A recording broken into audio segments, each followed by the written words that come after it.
तर या आंदोलनासाठी नेमक्या अटी काय त्यावर एक नजर टाकूयात। आझाद मैदानात फक्त एक दिवस आंदोलनाची परवानगी देण्यात आली आहे।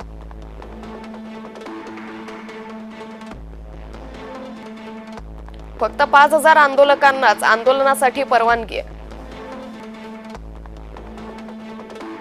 मुख्य आंदोलकांसह फक्त 5 वाहनांनाच मैदानात परवानगी देण्यात आली आहे।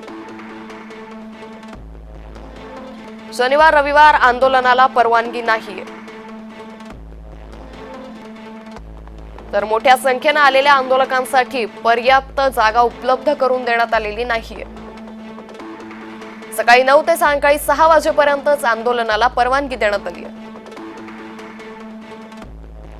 वेळ संपल्यानंतर आंदोलकांना मैदान लगेच सोडावं लागेल।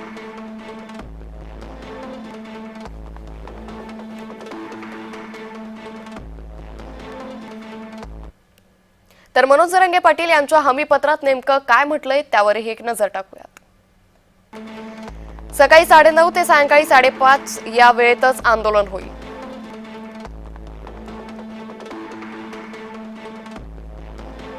कायदा आणि नियमांचं पालन करणार,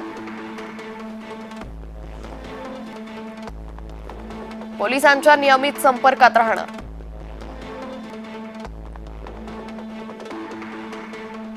चिथावणीखोर भाषणं करणार नाही,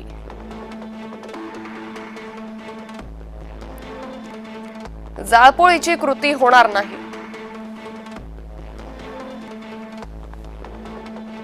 आंदोलन स्थळावरून इतरत्र कूच करणार नाही, पांडुरंग मारकरांवर पोलिसांशी समन्वयाची जबाबदारी आहे, पाणी वैद्यकीय मदत उपलब्ध करू,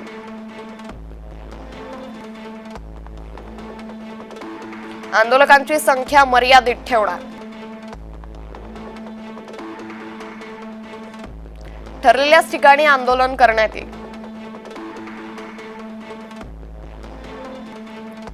आंदोलकांकडे शस्त्र असणार नाहीत,